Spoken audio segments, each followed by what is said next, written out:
صدق اللہ العظیم۔ میرے محترم بزرگوں اور عزیز نمائی،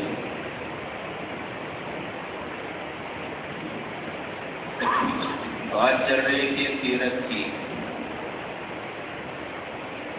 اللہ کے نبی جناب رسول اللہ صلی اللہ علیہ وسلم کی زندگی کے حالات، جس کا سننا اور سنانا ایک عبادت ہے، اور ہمیں اپنے نبی کی زندگی کے تعلقات سے معلومات کا ہونا یہ بہت ضروری ہے۔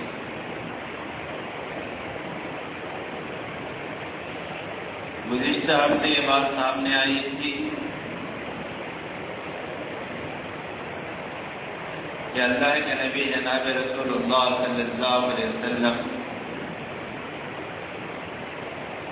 آپ مکے میں اپنی زندگی گزار رہے ہیں۔ جب آپ کی عمر 10 سال کی ہوئی تو حضرت عبد المطلب جو آپ کے دادا تھے ان کا انتقال ہو گیا۔ تو آپ کی کفالت، آپ کی پرورش حضرت ابو طالب کے ذمہ آئی۔ حضرت ابو طالب کے اور بھی لڑکے تھے، لیکن حضرت ابو طالب نے اپنے والد کی وصیت کے موافق اللہ کے نبی کی بہترین تربیت کی اور اللہ کے نبی کا بھرپور ساتھ دیا۔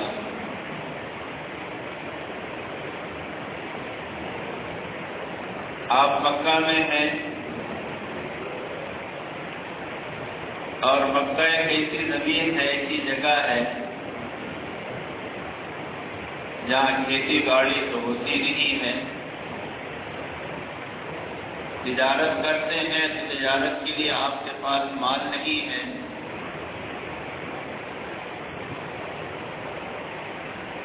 اس لیے اللہ کے نبی نے مکے میں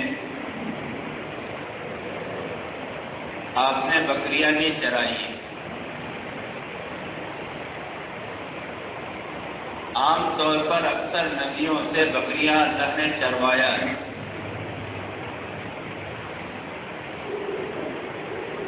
اور حضرت موسیٰ علیہ السلام نے تو 10 سال بکریاں چرائی۔ جب آپ فرعون کے ملک سے نکل کر مدین گئے، ایک لمبا چوڑا واقعہ ہے۔ حضرت شعیب علیہ السلام کی خدمت میں پہنچے، حضرت شعیب علیہ السلام کی 2 لڑکیاں تھیں۔ حضرت شعیب علیہ السلام نے اپنی ایک لڑکی کا نکاح حضرت موسیٰ علیہ السلام سے کیا، اور مہر جو طے ہوا وہ یہ ہوا کہ آپ کو 8-10 سال بکریاں چرانی پڑے گی۔ انی اريد ان انكحك احدى ابنتي هاتين على ان تأجرني 8 حجج۔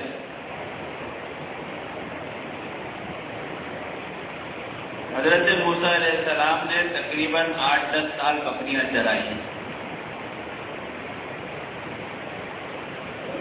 بکریاں چرانے میں علماء لکھتے ہیں کہ ایک بہت بڑی مصلحت ہے۔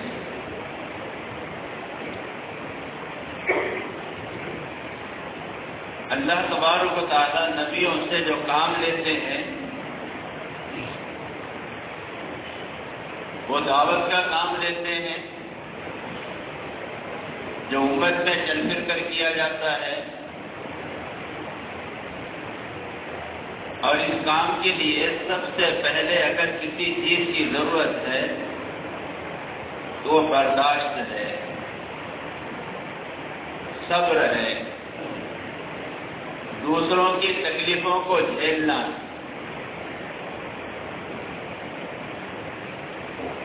اس لیے مورخین لکھتے ہیں، مفسرین لکھتے ہیں کہ بکریوں کے چرانے میں یہ مصلحت ہے کہ بکری کی عام طور پر یہ عادت ہوتی ہے کہ وہ ایک جگہ نہیں چلتی، 10 جگہ منہ مارتی ہے،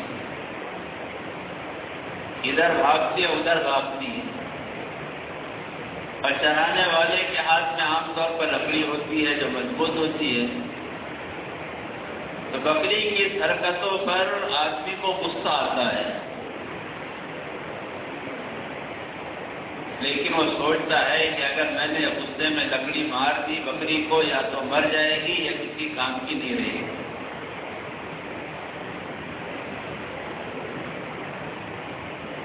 اس لیے غصے کو کنٹرول کرنے کا ایک جذبہ پیدا ہوتا ہے، ایک اندر صلاحیت اور استعداد پیدا ہوتی ہے۔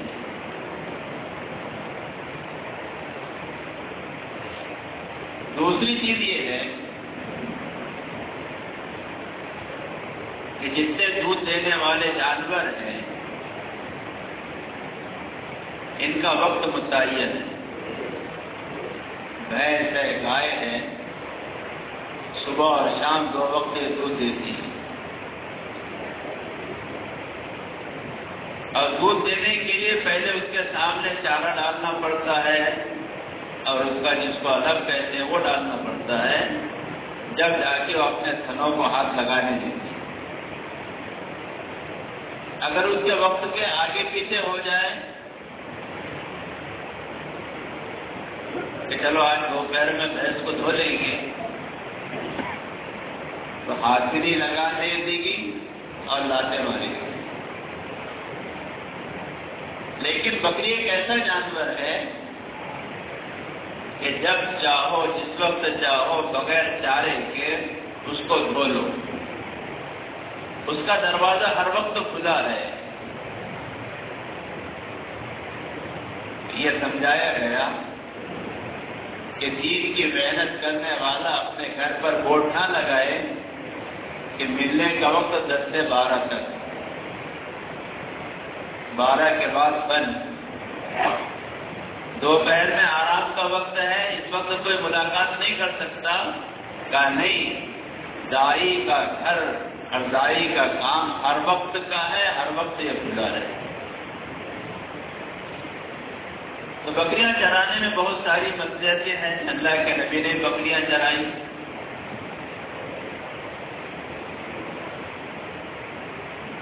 لوگ آپ کو امین اور صادق بچپن ہی سے کہتے رہے۔ ایک موقع ایسا ہے کہ خانہ کعبہ کی تعمیر ہو رہی ہے، آپ کا جوانی کا زمانہ تھا، خانہ کعبہ کی تعمیر ہو گئی، مسئلہ آیا حجر اسود کے رکھنے کا۔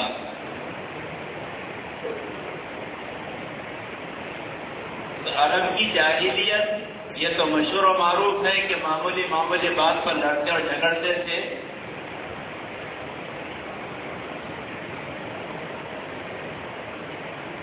یہ تو بہت اہم مسئلہ تھا۔ 4-5 جو قبیلے کے سردار تھے انہوں نے کہا کہ اس کو پتھر کو حجر اسود کو ہم رکھیں گے، یہ شرف ہمیں ملنا چاہیے۔ قریب تھا کہ آپس میں تلواریں نکل جاتی، لیکن جہاں لگانے بڑھانے والے ہوتے ہیں وہاں سمجھانے والے بھی ہوتے ہیں۔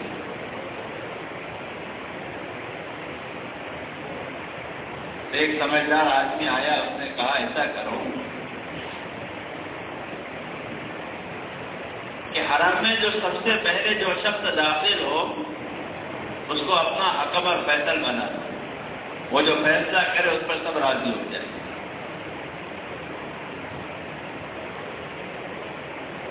قبیلے کے سرداروں نے اس بات کو مان لیا۔ اب حرم میں داخل ہونے والی شخصیت اگر کوئی تھی تو میرے اور آپ کے آقا جناب محمد رسول اللہ صلی اللہ علیہ وسلم۔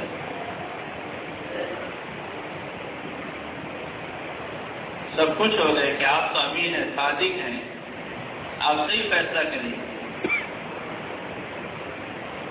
آپ نے ایک چادر منگوائی، اپنے ہاتھ سے پتھر کو اس چادر میں رکھا اور قبیلے کے سرداروں سے یہ کہا کہ اس چادر کے کونے پکڑو اور اس کو خانہ کعبہ کی دیوار تک کے لے کے جائے۔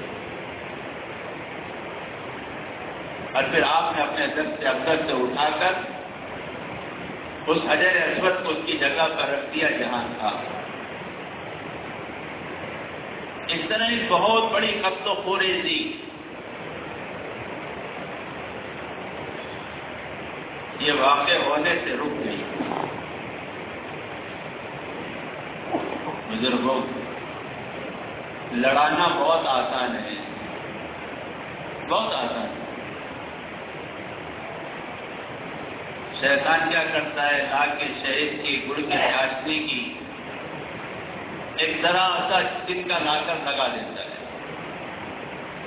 اس پر مکھی آتی ہے، اس پر چھپکلی آتی ہے، اس پر بلی آتی ہے، پھر کتا آتا ہے، ایک طرف بلی والے ایک طرف کتے والے، جھگڑا ہو گیا۔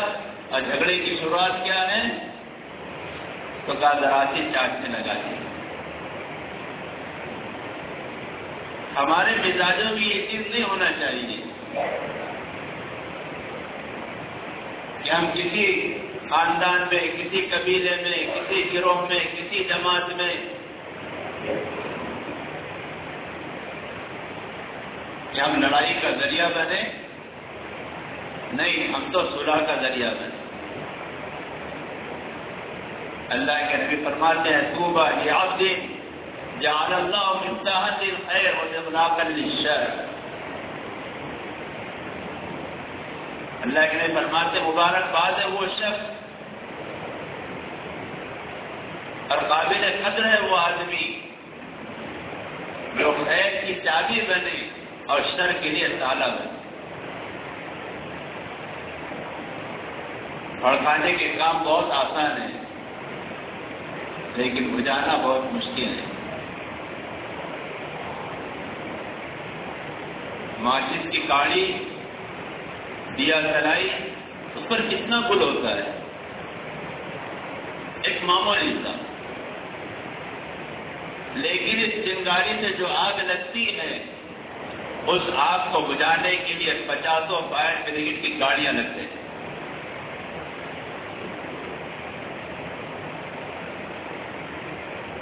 حالانکہ گل ایک معمولی سا ہے۔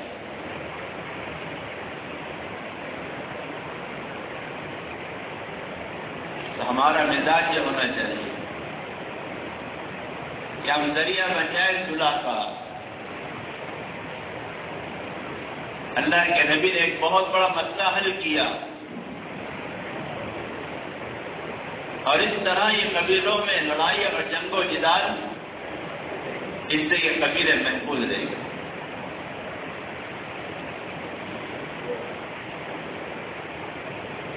بہرحال آپ کو فکر یہ تھی کہ میرے چچا ابو طالب یہ غریب ہیں، ان کی اولاد کا بوجھ سنبھالنا ان کو مشکل ہے اور میں بھی آپ کی کفالت میں ہوں۔ اس لیے مورخین کہتے ہیں کہ اللہ کے نبی کو یہ فکر ستا رہی تھی کہ میں اپنے چچا کا بوجھ ہلکا کس طرح کروں۔ اس کے لیے آپ کوشش میں تھے، کبھی بکریاں چرایا آپ نے، پھر آپ کو تجارت کا ایک احساس پیدا ہوا کہ میں تجارت کروں۔ کیوں تجارت کروں؟ کہ جن کے ذمہ میری کفالت ہے ان کا میں ہاتھ بٹاؤں، ان کا ساتھ دوں، ان کی مدد کروں۔ اس کے لیے آپ نے تجارت شروع کی۔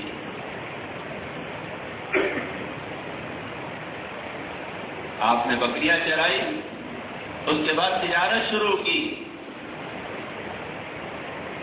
اس زمانے میں ایک مالدار ترین عورت تھی حضرت خدیجہ، اس سے آپ نے مان لیا پیسہ حضرت خدیجہ کا، محنت اللہ کے نبی کی اور نفع میں دونوں شریک۔ یہ آپ نے تجارت کی اپنے چچا کے تعاون اور مدد کے لیے۔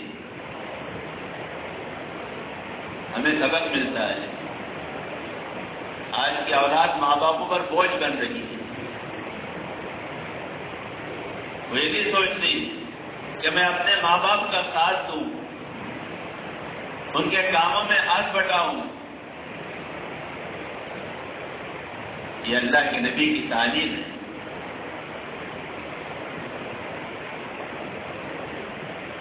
ہم کسی پر بوجھ بننے کے لیے نہیں ہیں.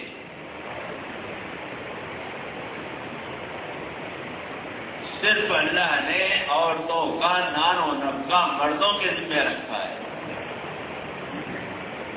کہ عورت کمائے نہ بلکہ اس کے خرچ کو آدمی پورا کرے. اب تو دنیا کسی اور طرف جا رہی ہے. اب تو ہمارے مزاج یہ بن گئے کہ ہماری بچیاں اچھی سے اچھی ڈگری حاصل کریں اور زیادہ سے زیادہ تنخواہیں ان کو ملیں. یہ مزاج بن گیا.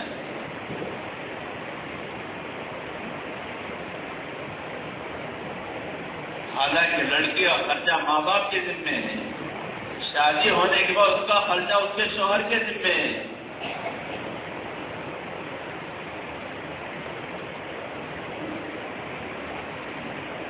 اللہ کے نبی نے تجارت شروع کی. دیکھو یہ دنیا دارالاسباب ہے. دنیا اسباب سے چلے گی. دنیا میں اسباب کا اختیار کرنا ایمان کے خلاف نہیں ہے.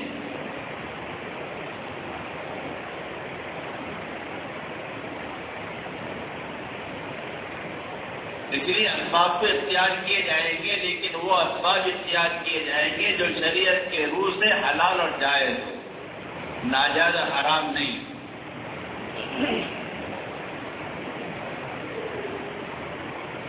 اللہ کے نبی نے تجارت کی. حضرت خدیجہ کے غلام حضرت میسر آپ کے ساتھ تھے. تجارت میں کافی نفع ہوا. اس طرح تجارت چلتی رہی اور اللہ کے نبی کے جو حالات حضرت میسرہ دیکھتے تھے کہ خیر و برکتوں کا ہونا، فرشتوں کا آپ کے اوپر سایہ کرنا، درختوں کا آپ کے سامنے جھک جانا، یہ ساری چیزیں اللہ کے نبی کی حضرت میسرہ حضرت خدیجہ کو بیان کرتے ہیں. حضرت خدیجہ کے دل میں اللہ کے نبی کی محبت اور عظمت پیدا ہو.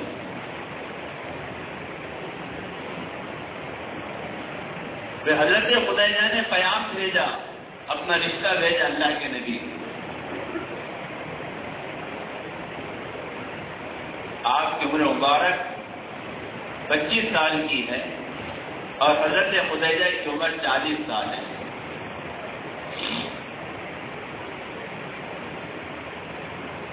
اللہ کے نبی کا سب سے پہلا نکاح حضرت خدیجہ سے ہوا.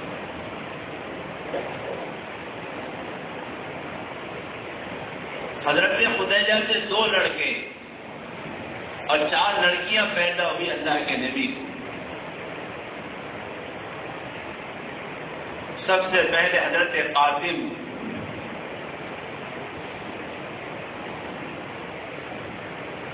ان کا بھی بچپن میں انتقال ہو گیا.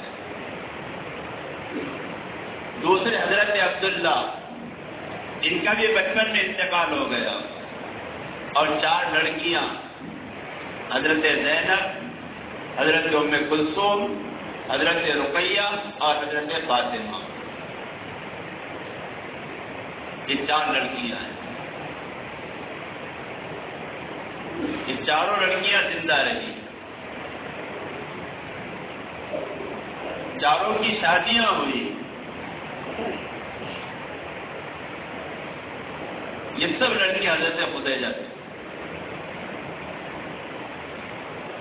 حضرت خدیجہ مالدار ترین عورت تھی، مکے کی مال والی عورتوں میں شمار ہوتا ہے.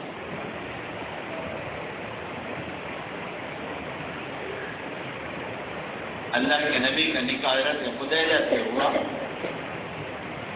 آپ کی عمر 25 سال ہے اور حضرت خدیجہ کی عمر 40 سال ہے.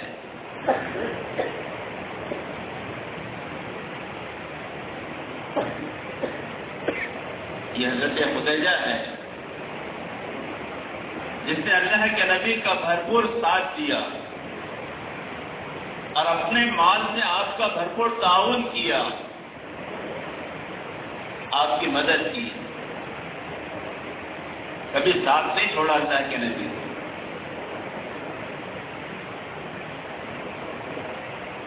جب حالات آئے نبوت کے بعد، سنگین ترین حالات آئے اللہ کے نبی پر، جب آپ کی عمر مبارک 40 سال کی ہوئی تو اس سے پہلے آپ کا معمول یہ تھا کہ آپ 10 دن، 15 دن، 20 دن غار حرا کے اندر تنہائی میں جا کر اس وقت جو بھی عبادت ہو اس عبادت میں مشغول رہا کرتے۔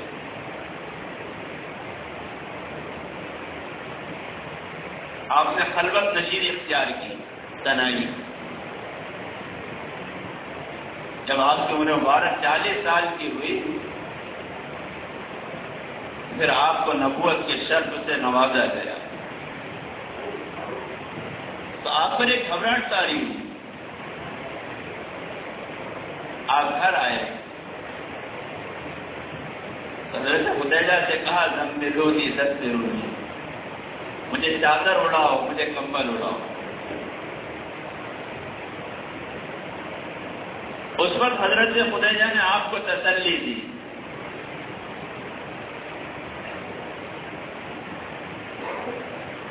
ابھی اسلام ظاہر نہیں ہوا، ابھی کلمے کی دعوت عام نہیں ہوئی، لیکن حضرت خدیجہ کیا کہہ رہی ہے؟ اللہ کے نبی، اللہ آپ کو ضائع نہیں کرے گا، آپ گھبرائیے مت۔ کیوں ضائع نہیں کرے گا؟ اس کی دلیل اتنے پختہ عزم کے ساتھ اور اتنا پختہ یقین کے ساتھ حضرت خدیجہ اللہ کے نبی سے کیوں کہہ رہی ہے کہ اللہ کے نبی، اللہ آپ کو ضائع نہیں کرے گا؟ اس کی وجہ حضرت خدیجہ نے آگے بتائی کہ آپ غریبوں کی مدد کرتے ہیں، آپ غریبوں کی مدد کرتے ہیں، آپ یتیموں مسکینوں کا سہارا ہیں، آپ لوگوں کے بوجھ کو ہلکا کرتے ہیں۔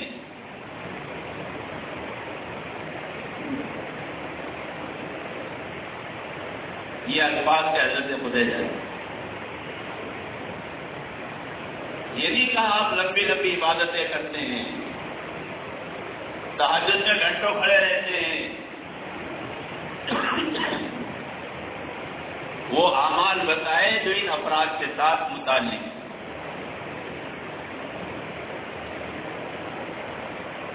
اس لیے کہا جاتا امت کی ہمدردی ہمارے دلوں میں ہو، امت کے یتیموں کا، مسکینوں کا ہم سہارا بنے، غریبوں کا مداوا بنے، ضرورت مندوں کی ضرورت کو پورا کرنے کا ہم سہارا بنے۔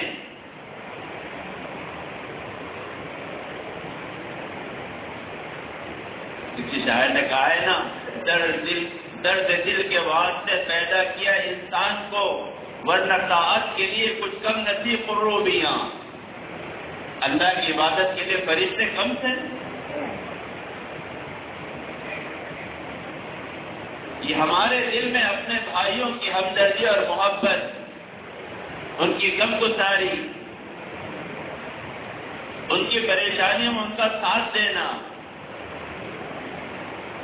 یہ وہ کام ہے، وہ اعمال ہے کہ اس زمانے میں، زمانے جاہلیت میں بھی یہ بات ذہنوں کے اندر محفوظ تھی کہ اس کام کے کرنے والوں کو اللہ ضائع نہیں۔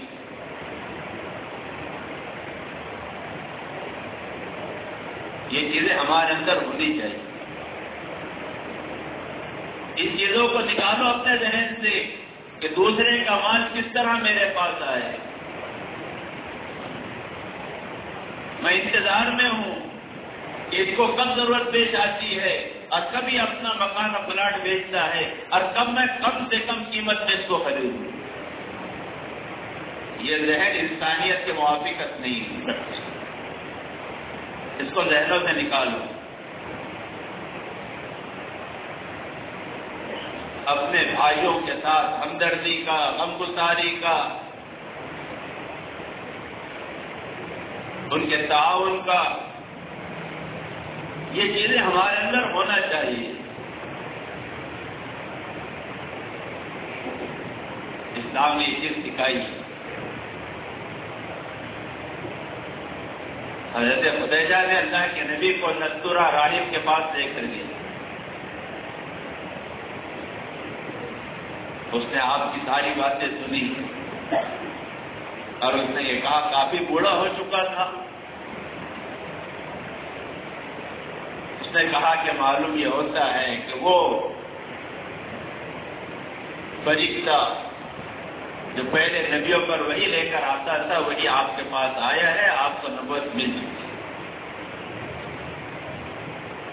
اور اس نے کہا کاش میں اس وقت زندہ رہتا جب آپ نبوت کا اعلان کریں گے. اور پھر یوں کہا ایک وقت آئے گا کہ آپ کی قوم آپ کو مکے سے اپنے وطن سے نکال دے گی.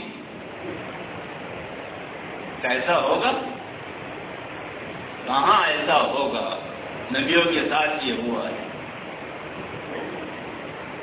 آپ کیسا سوچ سکتے تھے کہ میری قوم مجھے اپنے وطن سے نکالے گی، جبکہ یہ تو مجھے امین کہتی ہے، یہ تو مجھے صادق کہتی ہے، یہ اپنی امانتیں میرے پاس رکھواتی ہے، یہ اپنے فیصلے مجھ سے کرواتی ہے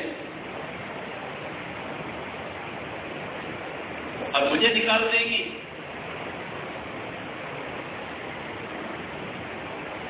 لیکن تاریخ بتاتی ہے، آگے آپ سنیں گے،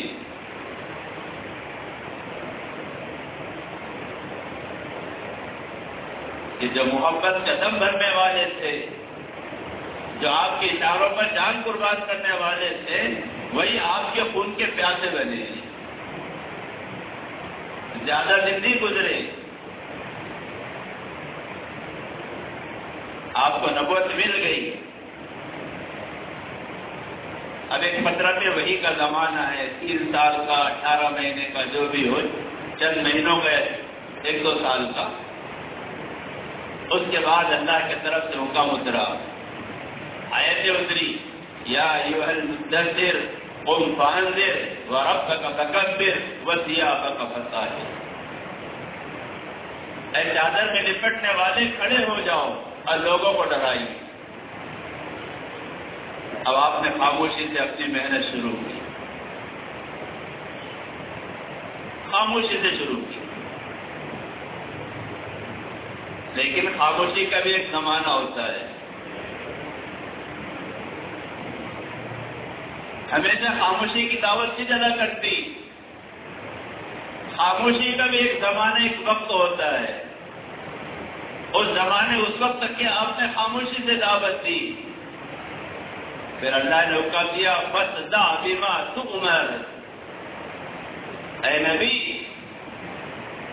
جس چیز کا آپ کو حکم دیا ہے اس کو کھل کر بیان کرو، اب ظاہر کر دو، اب پوشیدہ مت رکھو، اب خاموشی سے نہیں، اب اللہ نے اعلان کرو. یہ ترتیب ہے دعوت کی. یہ حق کی محنت کی ایک ترتیب ہے. ایک موقع ہوتا ہے خاموشی سے کرنے کا، لیکن ہمیشہ خاموشی نہیں. اب موقع آ گیا کھل کر اظہار کرنے کا. یہ ترتیب ہے حق کی محنت. تو آپ نے کیا کیا؟ آپ ایک پہاڑ پر چڑھے اور چڑھ کر اعلان کیا، اے مکے والوں قریب آ جاؤ. اس زمانے کا یہ رواج تھا کہ جب کوئی اچانک حادثہ پیش آتا تو اس زمانے کا سائرن کیا تھا؟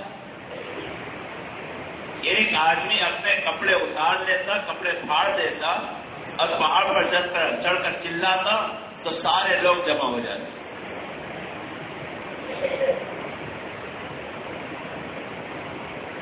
لیکن آپ کے ستر کو کسی نے نہیں دیکھا. خانہ کعبہ کی تعمیر ہو رہی تھی، بچپن کا زمانہ تھا، بچے پتھر اٹھا کے لا رہے تھے کندھوں پر.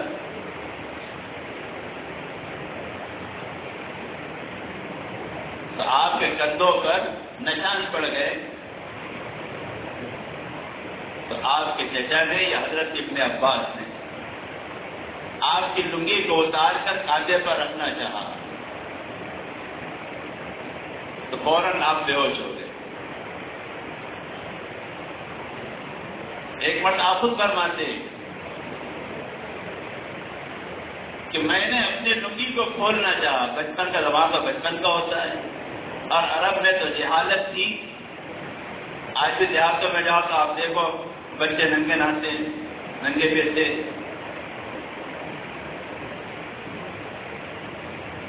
اور اس زمانے میں تو جہالت اتنی عام ہو گئی تھی کہ لوگ برہنہ طواف کیا کرتے.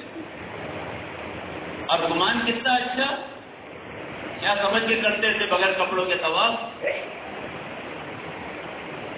یہ سمجھ کے کرتے تھے کہ ہمارے کپڑوں میں ہم نے بہت سارے گناہ کیے ہیں، ان گناہوں کے کپڑوں کے ساتھ خانہ کعبہ کا طواف کیسا کرے؟